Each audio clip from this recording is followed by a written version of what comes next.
afternoon, everyone, and welcome back. Start with some opening comments. Early Sunday morning in Israel, the parents of Hersh Goldberg Polin received the devastating news that they would never see their son again after he was murdered by Hamas. Like John Polin and Rachel Goldberg Polin, the families of 5 other hostages also found out on Sunday that they too had lost their loved ones forever. We grieve for all of them, and we demand justice for all of them. As Secretary Blinken said this weekend, Hersh Goldberg Polin is an American hero. The Secretary got to know Hersh's parents over the past 11 months, and like so many Americans who met them or who saw them in one of their many television appearances advocating for the release of their son, he heard from them time and time again what a special human being Hersh was. Hersh was a young man known by his family, by his friends for his kindness, for being a gentle soul who loved traveling, who loved music. And of course, he was attending a music festival on October 7th when it was attacked by Hamas, and he witnessed the murder of so many citizens, not just of Israel, but of countries around the world. The world also knows about the courage that Hersh demonstrated that day, how he took refuge in a shelter with others who were attending the festival. And when Hamas threw grenades into that shelter, he picked up grenade after grenade and threw them back out until eventually one of them blew one of his arms off. Hersh continued to demonstrate that same courage for the 330 days he spent in Hamas captivity. Tragically, any deal to bring home the hostages will come too late for him. But there are dozens of hostages still remaining in Gaza, still waiting for a deal that will bring them home. It is time to finalize that deal. The people of Israel cannot afford to wait any longer. The Palestinian people, who are also suffering the terrible effects of this war, cannot afford to wait any longer. The world cannot afford to wait any longer. Over the coming days, the United States will continue to engage with our partners in the region to push for a final agreement. During talks last week, we made progress on dealing with the obstacles that remain, but ultimately, finalizing an agreement will require both sides to show flexibility. It will require that both sides look for reasons to get to yes, rather than reasons to say no. In a speech 2 weeks ago, John Polin, the father of Hersh Goldberg Polin, said, "There's a surplus of agony on all sides of the tragic conflict in the Middle East, and in a competition of pain, there are no winners. That pain, for Israelis, for Palestinians, for the region, has gone on for far too long. It's time to reach a ceasefire that brings the hostages home, that alleviates the suffering of the Palestinian people, and that ultimately brings an end to this war, and that's exactly what we will continue to push to reach." Matt? Thank you, Matt. Welcome back. Thank you. So can I just ask extremely brief, I've got 2. Yeah. Just first, when you say we demand justice for his death and the death of the other hostages, can you be a little bit more specific as to what that means? Sure. Ultimately, we want to see those responsible for his death brought to justice. That can happen in one of several ways. It could be brought to justice through the judicial system, either an Israeli judicial system, or, of course, while I can't speak for the American judicial system, obviously the Justice Department does look to bring to hold responsible those accountable for the deaths of American citizens. It could also be by bringing terrorists to justice through other means. It could be through terrorists who die on the battlefield in Gaza, including those responsible for his death.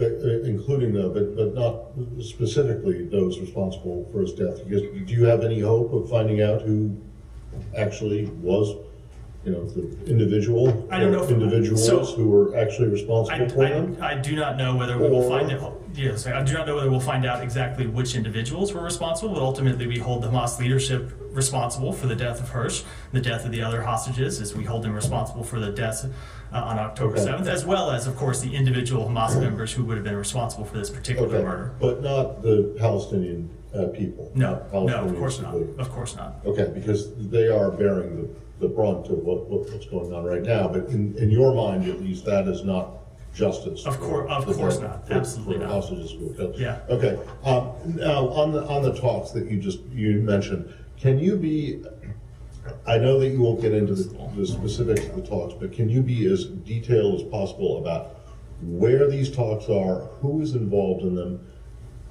Is there a State Department component, or have you guys basically just ceded this to the CIA and NSC? So the talks have been held at a number of different levels in a number of different forums. Bill Burns has been the leader in a number of the negotiations. As you know, they've been conducted through intelligence channels. So Bill Burns has been conducting these negotiations with his partners in the Egyptian intelligence service, in the Israeli intelligence service, and of course in the Qatari as well. Secretary has participated in negotiations around them at times, and of course has also participated in trying to bring political will to the negotiations at time in his travels in the region. And of course, our colleagues at the White House have done so as well. It has been a whole of government approach. In terms of where they are, and you're right, I'm not going to get into negotiations, but as I said in my opening statement, we did have constructive talks last week in the region to try and reach agreement on the final gaps. I think, as you heard the Secretary say when he was in the region several weeks ago, Israel had agreed to the bridging proposal, but that's not the end of the road. There are a number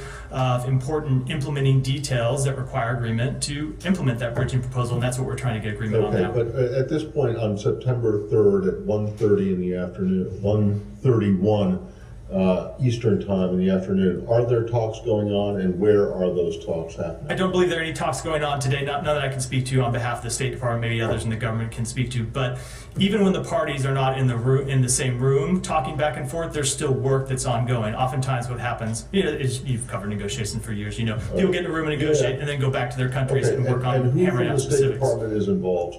The Secretary has been involved. No. In the actual nuts and bolts discussions on the ground. Who is Secretary has been involved. Members of the NEA have been, Near East Affairs Bureau have been involved, and members. I'm not going to get into details. And representatives from our embassies, I should say, in Doha, in Cairo, and in Jerusalem, have all been involved at various stages. Last one. And when do you expect this new proposal, which I presume is not that much different than the last bridging proposal, but correct me if I'm wrong, when do you expect that to be presented to the Israelis and to I don't want to set a timetable here. Well, it's like something this week, next week? Let me just say, saying now. We are working with our partners Egypt and Qatar, who are the other mediators in these negotiations, to try and hammer out agreement on some of these issues that we think or that we hope would get the parties to yes, and we will present them as soon as we think we have something that we think can get there, or that we hope will get there. Thank you. Yeah, Mayor. Matt, on that proposal, why do you guys keep calling it final? Does that mean that if this proposal fails, that U.S. is just going to walk away from these talks? So I'm not going to get into any hypotheticals. We don't want a proposal to fail. We want a proposal to go forward, and I'm not going to get into any hypotheticals. But it's not hypothetical. You guys are calling it final, which makes everybody think that... Just let me finish. I'm not going to get into any hypotheticals. What would happen if this proposal wasn't going to get accepted? Ultimately, let me just step back and say, often we get questions about our involvement in this and why we're pushing to get a deal. And I made clear at the outset why we think a deal is so urgent, because there are Palestinians who are suffering, innocent Palestinians who have died since the beginning of this conflict and who continue to die through no fault of their own. And of course, there are hostages who are held and their families who are grieving, and every day the conflict goes on, it adds instability to the region. But ultimately, the United States cannot commit to an agreement on this. We are not a party to this conflict. It requires Israel and it requires Hamas to make difficult decisions to reach an agreement. And what we will continue to do on behalf of the United States, and what we believe Qatar and Egypt will continue to do, is to impress upon those parties why an agreement is in their interest and why an agreement is in the interest of the region. But ultimately, we're not the ones that can make that decision.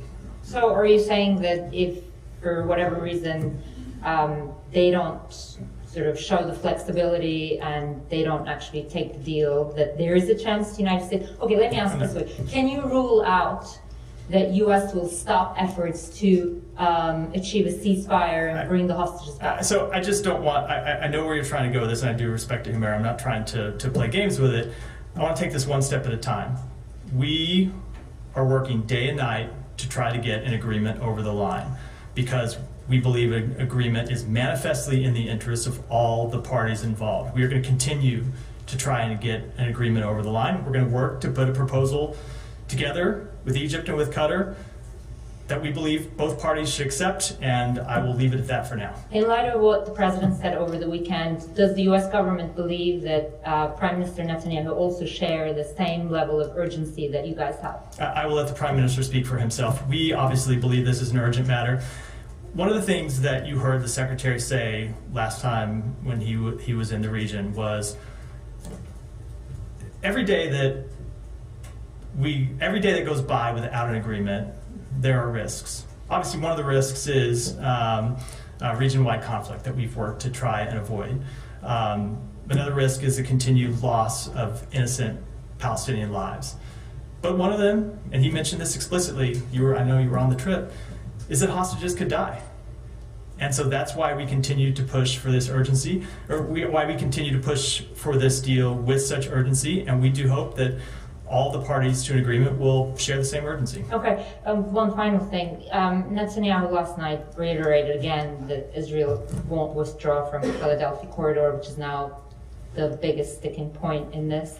And it's also 100% at odds with what Secretary has been saying for months about, no reoccupation of Gaza. I'm particularly interested in how you guys are planning to reconcile that. So we've made it very clear, as you point out, what our principles are when it comes to an ongoing Israeli presence in Israel. We've also made clear in the proposal that an ongoing excuse me. Thank you, Matt. An Israeli presence. It's a first, of course, first day at the podium in a few weeks. So yes, an ongoing Israeli. Actually, we have made clear what our opinion is on an ongoing Israeli presence in Israel. We're for it, just so it wasn't technically wrong. We made very clear what we believe about the possibility of an ongoing Israeli presence in Gaza, and that we're opposed to it. I will also say that in the bridging proposal that we put forward, that the government of Israel agreed to, it did include the removal of the IDF from densely populated areas. That includes the Philadelphia corridor. Now, as I said, there are a number of details that require further negotiation to conclude how the parties will live up to their commitments under the agreement. I'm not going to negotiate in those public, but that's what we continue to discuss with the parties. Yeah. Can I just clarify one thing, Matt?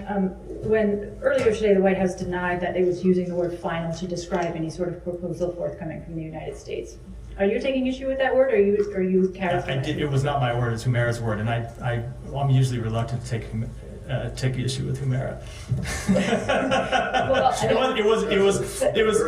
I'm aware. It was certainly not a term I used.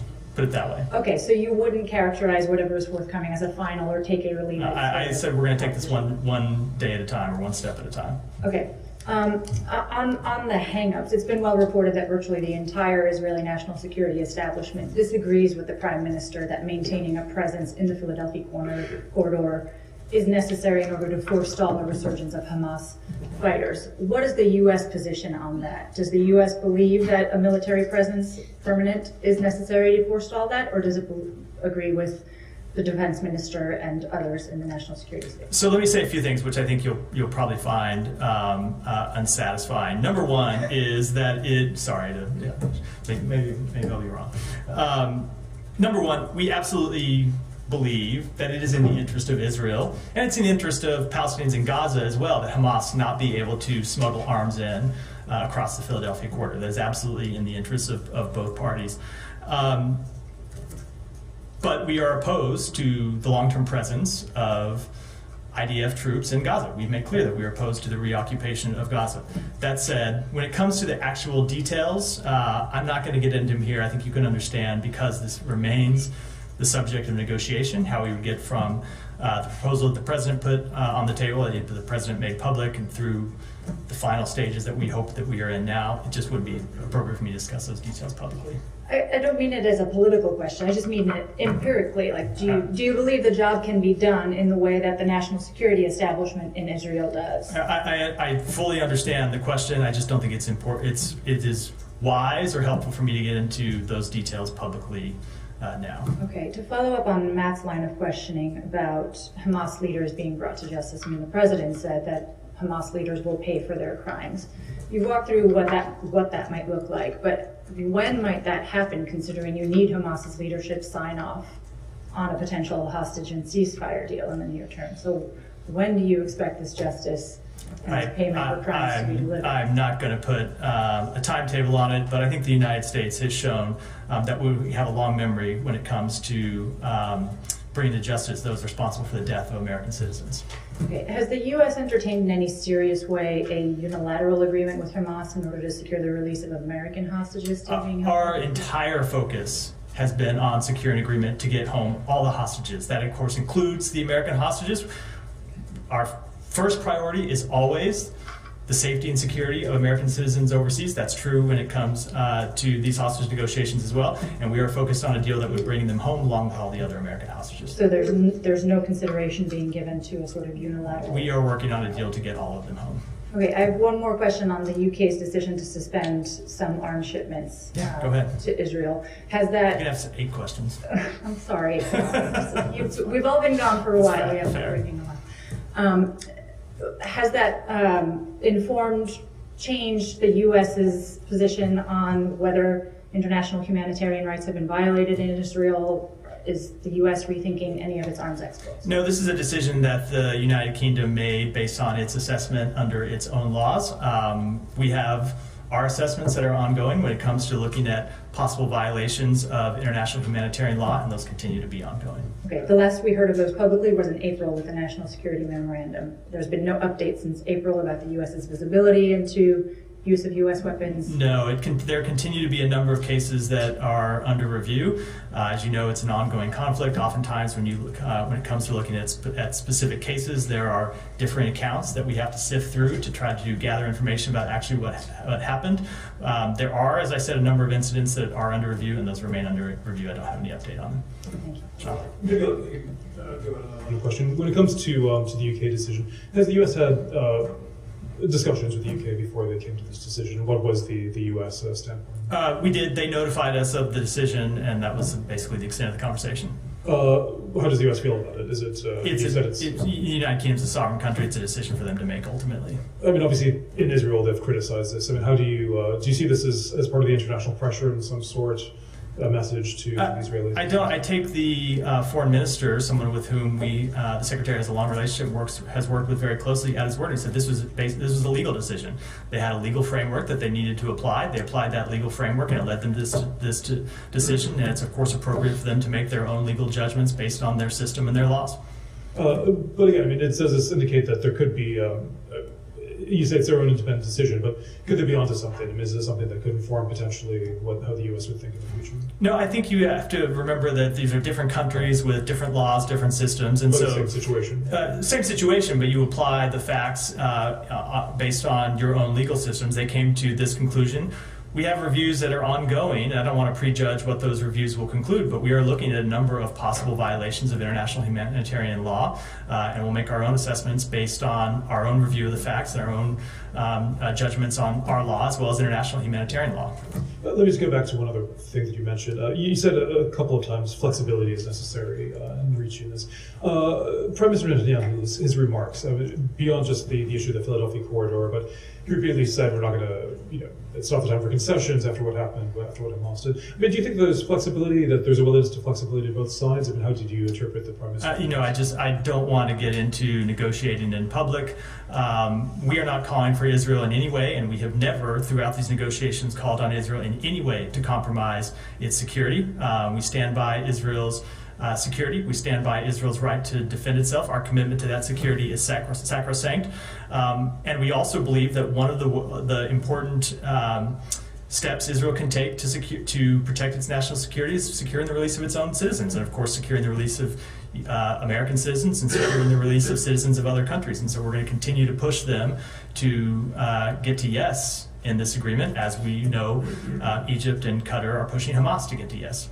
Just a final point, but you say not, of course, the U.S. doesn't believe it's compromising Israel's security, but could there be an issue that they might need to compromise sometimes in the logistics of this, whether it's the Philadelphia corridor and other things? Look, anytime when you're in this kind of negotiation, both sides are going to have to make compromises, right? Israel has already made a number of compromises when it comes to getting to where we are now. When you look at where we started at the beginning of these negotiations, they've compromised on a number of issues, as a party always has to do. And obviously, when you get to the final stages, some of the toughest decisions are left for the end, and they're going to have to make tough decisions on those. But we believe there's a way they can do that returns hostages home and protects Israel's security. Can you put out a list at some point of what the compromises Israel has made, specifically what those compromises are? I think it's tough to do in the middle of a negotiation. Maybe prior to this. Well after the fact. No. I mean, I'm talking about over the past 11 months. So in the context of the negotiation, negotiation, in terms of allowing humanitarian aid. No, I was talking about in the context of the ceasefire negotiations and the final deal. There are a number of places in which they've made compromises. Can I just expand off of Olivia's question for 1 second with regard to wanting Hamas to pay for the death of the hostages? Can you just help us understand, without getting into specific plans, the sequencing that the U.S. envisions happening here? Do you hope for Hamas to pay first, or do you hope for a deal to come to fruition first? So it's a difficult question to answer. We want to see a deal as soon as possible, but our call for justice for the leaders of Hamas did not start on Saturday. It started on October 7th, right? So we have been calling for the leaders of Hamas and those responsible for the crimes of October 7th to be brought to justice since October 7th. Now we will add to the list of particulars the death of an American citizen, which the world found out about Sunday morning in Israel, Saturday night here. But we have been calling for Hamas leaders and anyone responsible for acts of terrorism to be brought to justice since October 7th, and of course, in other cases, well before October 7th. So essentially you're pursuing both of those goals, and whichever one comes to fruition first is the one you'll go with? They are. I think it's a mistake to think of them on like parallel tracks. We have long called for Hamas to be brought to justice. That continues to be an overwhelming priority of the United States. I think it should be an overwhelming priority of the world to see Hamas brought to justice. Sure, but the U.S. hasn't put boots on the ground in Gaza to go after any of those Let me say it this way. Look, if the leadership of Hamas was not in place, you'd have an easier time getting to a ceasefire, I think. If Hamas was not in place at Gaza at all, that's not the reality we face, so we have to face this reality where we, at the same time, we want to bring the leaders of Hamas to justice, we are also trying to pursue a ceasefire because they're the ones, of course, who are the terrorist organization in Gaza that continues to hold American citizens and others hostages. So after this weekend, though, it is striking that you guys have repeatedly, talked about bringing Hamas to justice and making Hamas pay in recent days. Is there any change in the way that you pursue that goal? Would the U.S. consider giving any more resources to Israel to accomplish that goal, or putting any boots on the ground, anything like that? No, there's been no change to our strategy. And then to the Philadelphia corridor, just for a second. It's obviously a central sticking point. Does it have to be part of the next proposal? Has Hamas been very clear that without an agreement on the presence in the Philadelphia corridor, nothing can go ahead, or could you guys consider leaving that out of something? I'm just not going to get into that level of detail from the podium. Okay, final question for me.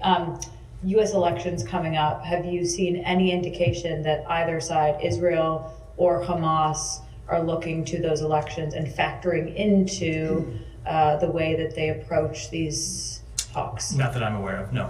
Can I follow up on this? I have a couple of quick questions. When Israel called for justice against Hamas leaders, they actually assassinated Ismail Haniyeh. So when you're calling for justice against Hamas leaders, you're not calling for assassination of the leaders, because that's against U.S. policy. Just want to clarify that. Correct, but I will say U.S. policy, when it comes to U.S. policy, we have long made clear that our first priority when it comes to terrorists is to see terrorists apprehended and brought to the United States to stand trial for their crimes. There are times when the U.S. cannot apprehend a terrorist because where they are on a battlefield, we don't have troops there, we don't have the ability to apprehend them, and so we do pursue other means to bring a terrorist to justice. That's true for Israel, it's true for other countries as well.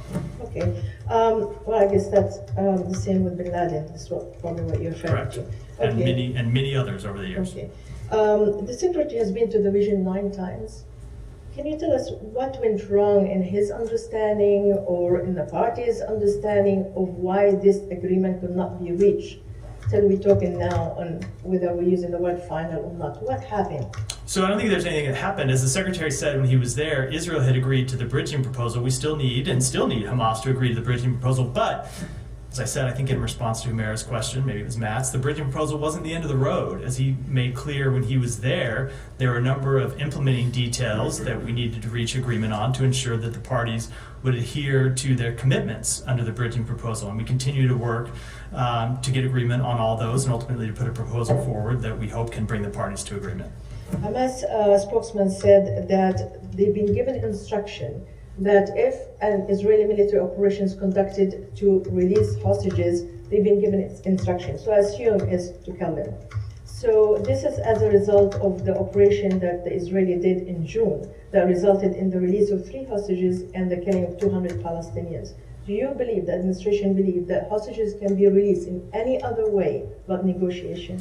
Sure, hostages can be rescued.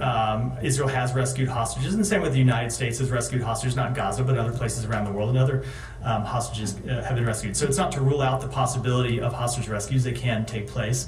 But we have always been clear that it would not be possible to rescue all of the hostages, both because of Hamas's depravity and because just the sheer task of trying to find those hostages and successfully rescue them would prove something that would be too much for Israel, for any country. So we have always been clear that the path to bringing those hostages home and reuniting them with their families was at the negotiating table, not just by rescuing them. I also can't let the moment to pass just to comment on that reported order from Hamas.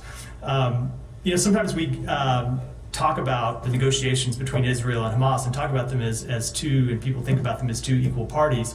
They obviously are the two parties to these negotiations, but I think when you see an order like that, it shows just what a depraved group we are dealing with in Hamas when they make clear that they will execute innocent human beings rather than let them be rescued. People who, in many cases, aren't even citizens of Israel. Recall that there are citizens of other countries who continue to be held, countries with whom Hamas supposedly has no complaint, and Hamas's position is that it will execute those hostages rather than let them be released. I think that shows what a depraved organization Hamas actually is. One last final question. Yesterday, Netanyahu showed a map when he talked about the Philadelphia corridor. It has no West Bank, it has nothing on it. Is this kind of normal that he shows a map with just Israel on it? There's no Palestinian I'm not going to comment on the... I'm just saying, is that normal for you? So I'm not going to comment on the Prime Minister's press conference. We have been quite clear about our position when it comes to Gaza, when it comes to the West Bank, when it comes ultimately to a two-state solution. Yeah. Thank you. Welcome. Thank you. Just to go back to the UK's decision to limit arms sales to Israel, Prime Minister Netanyahu says that it will embolden Hamas. I wondered what the US's position on that was. And also, if you could just give a little bit more insight into why the US disagrees with the UK's position. So it's not that we disagree with the UK position, it's that the UK makes an assessment based on their legal framework, as is appropriate for them to do. We make an assessment based on our own legal frameworks and looking at, in many cases, the same facts. But we have processes that are still ongoing and incidents that still remain under review. When it comes to assessing the decision, again, I'm not going to comment on what the Prime Minister says. Both of these countries are allies of the United States. The United Kingdom is an ally of the United States, and we respect the work that they do. Sorry, just to be clear, You said that, not that we would disagree with UK's assessment. Did I hear that right? So you don't disagree with UK's My point is they are making an assessment under their law. What I mean is the decision that they made under their law to suspend arms. That is a decision for them to make based on their assessment of UK law. I'm not making it. I'm not discussing. Hold on. I'm not discussing the underlying determinations. We have our own reviews that are going. They have to make legal determinations. That's the determination that they made today. We can't speak to that. We can't make an assessment of that. It's a matter that involves UK law, and it's appropriate for them to do, not us. Do you agree with their underlying determination? And like the wording, I can read here. Where is it? That it says, I can't find it anywhere. It talks about a risk. So that determination is subject or is pertains to a standard under UK law, and the United States is not going to make an assessment under a UK standard. It's not appropriate for us to do so. In the same way, we would expect the UK to apply a US standard in making their determinations. They have made their determination based on UK law. We will make our determinations based on US law. You're trying to, I think, distinguish this, saying like this is our law, this is their law, but effectively the battlefield that you're looking at is the same battlefield, and we're all trying to get at that. We're just trying to wrap our heads around how two countries with pretty similar values, by the way, are looking at the same battlefield and coming with very different conclusions. We are looking at the same battlefield. I will have not reached conclusions. I think, number one, it is important to say. We have reviews that are ongoing, and we haven't made any final determinations or any final conclusions yet. Number two, there is a standard in the UK law. I will butcher it if I try to speak to that standard, but there's a standard that relates to the risk, I think it is. But there's a standard in the US. I know, and it is a different standard, and so they make their determinations based on the standard that is written in UK law. We will make our determinations based on the standard based in US law, which I don't think is that hard to understand. No, it's you would not. not expect the United States to apply the law of any other country. That's not what anyone's suggesting, but you have conventional arms policy. The wording there is like, it says the policy aims preventing arms transfers that risk facilitating or otherwise contributing. And then in the memorandum of White House, there's a further definition of what risk is and how you define risk. It talks about like more likely than not. Correct. So that language is very much there. Correct. And if you're not disagreeing with their underlying assessment, that's not what I was speaking to. I was speaking to their legal assessment of UK law, not the underlying assessment on whether violations of international humanitarian law have been committed. We are making our own assessments on that underlying question, and we'll do it. So it's two things here, right? There's a question of whether violations of international humanitarian law have been committed, and then there's a question of whether you suspend arms sales if you find that violation. And there is a standard for when you suspend arms sales in UK law. There's a standard when you suspend arms sales in US law. No, hold on. I know, exactly. And there are different standards, and we will look and apply the law based on US code. Okay, based on what you just said, 1 and 2, there is the risk of IHI violations, and then when you take action. Let's talk about the first one. Does the U.S. see the same risk? We have said, so I can't speak to the level of risk. Hold on. Just let me answer. When you say the same, I assume you mean at the UK. I can't speak to the level of risk that the UK sees. What I can say is when we released the National Security Memorandum Assessment, we said that it's reasonable to assess that there have been violations of international humanitarian law committed. We agree with that. What we are doing is going and looking at specific incidents to make specific judgments on those specific incidents, find if they have been remediated, if there were violations of international humanitarian law in specific incidents, what are the actions that Israel took, if any, and you have to answer those two questions before you can make those determinations under United States law. That's what we're doing. Well, can you give us a timeline when those assessments we will get them completed. We will get them completed as soon as possible. Sorry, I don't know. I'm apologizing. You're the one that interrupted. Just to follow up, was there a discussion between the US and the UK, or when did the UK inform you of that? They did notify us of the decision in advance. I'm not going to get into the exact timing, but they did notify us of the decision. Yeah, Jan. Thank you, Matt. Two questions on Russia and North Korea. The Russian Deputy Foreign Minister announced a revision to the nuclear doctrine that includes principles for the possible use of nuclear weapons. How would you react to this? Let me take that question and get your response. The second one, North Korean Kim Jong-un said he would fully support Russia's war in Ukraine. What impact do you think this will have on Ukraine, North Korea? So we've already seen the impact for Ukraine of North Korea supporting that war when it comes to transferring weapons that have shown up on the battlefield, and we will continue to take action to hold Russia accountable for its actions in Ukraine and to hold North Korea accountable for its support for that war. Yeah. Thank you, Matt. If I may change subject to Georgia, I know you discussed the foreign agent law of Georgia. Monday is the deadline for organizations to register under Georgia's foreign agents law, which is often referred to as a Russian law by the public. Do you have any update on that, including U.S. travel bans to certain Georgian officials? So the Georgia government continues to move in a deeply troubling direction, one that moves the country further away from its Euro-Atlantic trajectory, which the Georgian people we know overwhelmingly desire. We are concerned about the enforcement of this legislation for those entities that did not voluntarily register, including critical civic organizations and independent media. As part of our comprehensive review of bilateral cooperation between the United States and Georgia, the Secretary announced, as you know, we have implemented visa restrictions on dozens of Georgian individuals and their family members, including members of the Georgian Dream Party, members of parliament, law enforcement, and private citizens. And we have paused $95 million in assistance that directly benefited the government of Georgia. In response to that second part of your question, that review remains ongoing. I would not rule out further actions. And on U.S. relationship to China, National Security Advisor Jake Sullivan has returned from last week's talk in China. And leaders from the two countries are expected to have phone call in coming weeks, followed by face-to-face talks.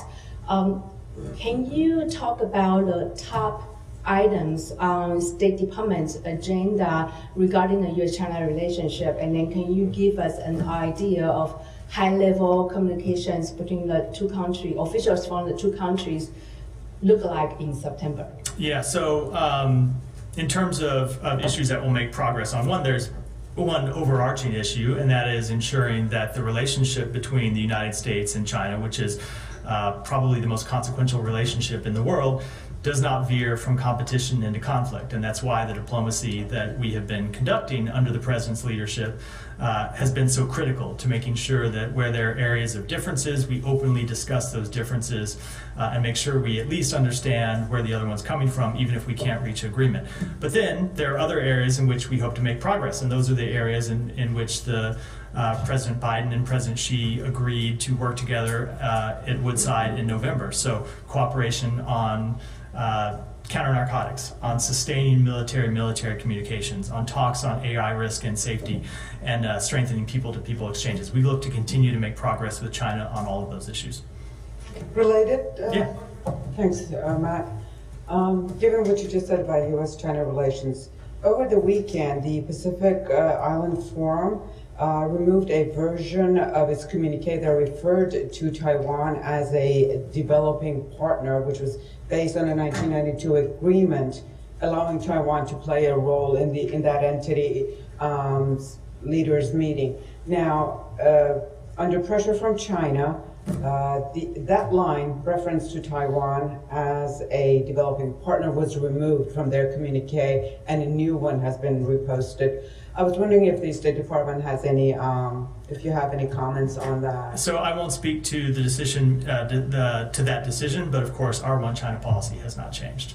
Are you aware if National Security Advisor Jake Sullivan brought this up in his meeting with last week? So as always, I will let the White House speak to meetings that the National Security Advisor had. Alex. Thank you. Going back to Ukraine, White House shares some reaction to today's Poltava strike, which is, one of a number of strikes throughout the Pacific. Yesterday, the president told us that he has been clear about the boundaries of U.S. support to Ukraine, what we can do, what we cannot do. Can you speak to why you can't do what we can't do? So first of all, let me speak to what we have done, Alex, because I think sometimes people get lost, lose that in the debate when it comes to the particular question that is being presented to us at one time. That is, it's the United States that has supported Ukraine from the beginning of this war, that has marshaled an international coalition to supply weapons and ammunition to Russia to repel Russian forces on the battlefield and to hold Russia accountable, and in the same way that we have marshaled an international coalition to impose sanctions and export controls and other measures on Russia. Now, we have adapted our policy over time based on changes in the battlefield. We continue to remain flexible and look at changes in the battlefield and adapt and adjust our policy when necessary, something the Secretary has spoken to, and that's what we'll continue to do. I mean, if you put yourself in Ukrainian shoes, you'll witness that the Russian bombers are better protected than Ukrainian civilians, and they wonder why is it that Russia still has free hand to strike. Russia does not have a free hand. We continue to supply. We continue to supply Ukraine with air defense systems. If you might recall the question that you were asking me a number of times over the summer, why don't you do more to provide Ukraine with air defense systems? And then at the NATO summit, we announced the provision of a number of air defense systems that have been put in place to defend Kyiv and other cities across Ukraine. We continue to supply Ukraine with other equipment that it can use to push back on Russian military assaults, and that'll continue to be our policy. On that line, Matt, there's also concern about the PDA, presidential drawdown authorization, which will I think expire by the end of this month if the Secretary doesn't take further steps to allocate those $6.2 billion for Ukraine.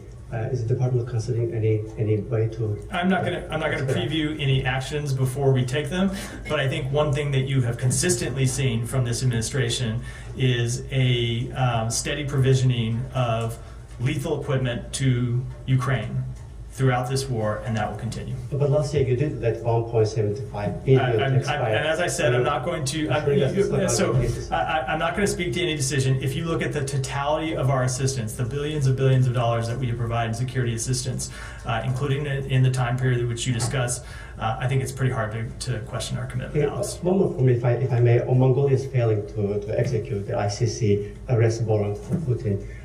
What does it tell about the international rule of order and the international criminal justice system? So a few things. Number one, as we've said, we don't believe any country should give Putin a platform to promote his war of aggression against Ukraine. We do expect Mongolia to adhere to its commitment and its support for the principles of the UN Charter, including sovereignty and territorial integrity, and convey that those principles must be upheld around the world. We understand the position that Mongolia is in, sandwiched between two much larger neighbors, but we do think it's important that they continue to support the rule of law around the world. Yeah. Oh, yeah, Sean. I mean, were you disappointed they didn't have it arrested him? As I said, we do very much understand the difficult position that Mongolia is in. It's a much smaller country between two neighbors. We look to continue to support Mongolia, but we do think it's important that they uphold their international obligations, and it's important that if they do communicate with Russia, that they make clear that they support Ukraine's territorial integrity and sovereignty. It's not that small. Population-wise, I just mean in comparison. I mean in comparison to. It's smaller than I mean in comparison to Russia and to China. Go ahead. Thank you, Matt. This so far has conducted about more than 1,000 attacks in Iraq and Kurdistan region, and today they killed a shepherd and also they put the civilians into dangers. So do you have any assessment, any comments on the Turkish military incursion in Kurdistan region of Iraq that puts civilians into danger? So I wasn't aware of that specific incident, so let me take it back and get your comment. Yeah, go ahead, Pine. Yes. According to reports, Turkey will be the first NATO member country to request membership of the BRICS, the economic bloc that the leaders are Mr. Putin and the president of China. I wanted to know if you have any comment on this. I'm not going to comment on on those reports, other than to say that Turkey continues to be an important ally to the United States that we work with whom we work on a number of issues. Thank you. The U.S. Minister of Pakistan, Donald Blum, met with the Foreign Minister Isaac Dar, and the focus of the discussion was Afghanistan and region security. We heard that Recently, we have seen deadliest terrorist attacks. More than 70 people were killed, and we heard in that meeting Pakistan asked for US help to defeat these terror networks. Any comments? So the United States strongly condemns last week's deadly attacks that targeted security officials and civilians, including the murder of 23 innocent civilians in Musa Kale. The Pakistani people have suffered greatly at the hands of violent extremist terrorists, and our hearts go out to the families and loved ones of those killed. The United States and Pakistan have a shared interest in combating threats to regional security, and we will continue to stand shoulder to shoulder with Pakistan in its fight against terrorism. So Iran has warned Pakistan with the final notice to complete the gas pipeline project, or possibly face $18 billion in fine. Despite its domestic energy needs, Pakistan is also under pressure from the US to not move forward with that project or face sanctions. So Pakistan has been seeking a sanctions waiver to finish this project. Any comments on that? So what I'll say is that we will continue to enforce our sanctions against Iran. And as a matter of course, we always advise anyone considering business deals with Iran to be aware of the potential ramifications of those deals. At the same time, helping Pakistan address its energy shortage is a priority for the United States, and we continue to discuss energy security with the government of Pakistan. Yeah. Also on Iran, UN experts are expressing alarm about a sharp rise in executions in Iran. The month of August saw twice as many executions of individuals as occurred in July. Is the U.S. concerned about this trend? Do you have any further comment? We do remain concerned about the number of executions in Iran, and most importantly, how those executions are carried out. And that's the end of a judicial process that can in no way be described as providing fair trials. It can no way be described as independent. It's one of a number of violations of human rights that we see Iran continue to take, and it's why we continue to enforce our sanctions to hold Iran accountable for those actions. Yeah. Can I switch topics to Venezuela?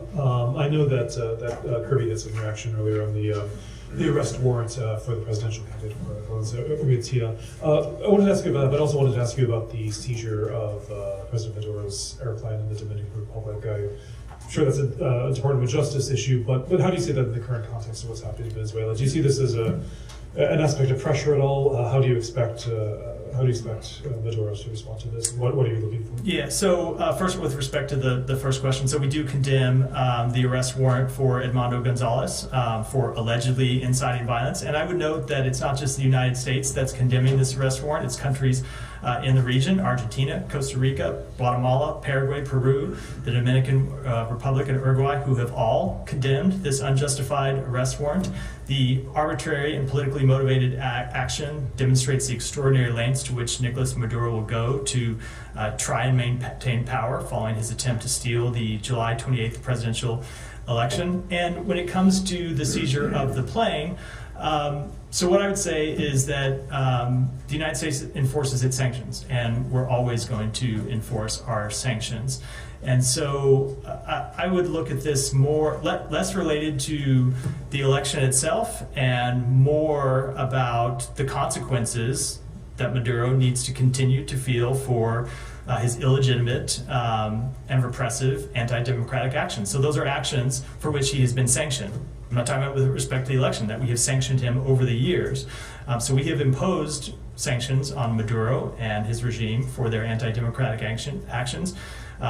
Those long predate his most recent anti-democratic action, and we will continue to enforce those sanctions. I know one of the lines that the State Department, the Treasury Department always have: sanctions need not be permanent. I mean, in this case, what if he wants his plane back? I mean, what? I'll let the Treasury Department and the Justice Department speak to the specifics. Okay, but respect, I mean, in terms of this, if it is an aspect of pressure, if it's specifically for the election or not, I mean, what are you looking for him to do? Is there other actions he could take to, So I will say, when it comes to there's two ways to answer the question. One is to look at all of the various actions over the years for which we have sanctioned the Maduro regime and Maduro himself, and we would look to see him reverse those actions. But when you look at the most acute issue, obviously it's his attempt to steal the presidential election. So there are a number of things that we have called on him to do: to stop cracking down on dissent, to release the actual tally sheets, which he still has not done, and to get Venezuela back on its democratic path, something we have called for him to do. He has not shown a willingness to do so. And so in coordination with our partners, we are considering a range of options to demonstrate to Maduro and his representatives that their illegitimate and repressive actions in Venezuela have consequences. Sure. Just very briefly, I don't know if you have anything on this, because it happened quite recently, but in Uganda, the opposition leader, Bobby Wine, says he was shot, and that he's saying the Museveni government is to blame. Do you have any commentary whether you think this is accurate? Any comments? So I did see those reports just before I came out here a few minutes before. We are concerned that violence against opposition voices means the democratic space continues to shrink in Uganda. Respect for freedom of peaceful assembly and allowing political parties to operate freely are fundamental values of democratic societies. There is no place for harassment of opposition voices. The harassment of opposition voices and continued human rights abuses damage prospects for Ugandan progress and its partnership with the international community. And with that, we'll wrap for today, everyone. All right, sorry, everyone. This went a little long today. Thanks.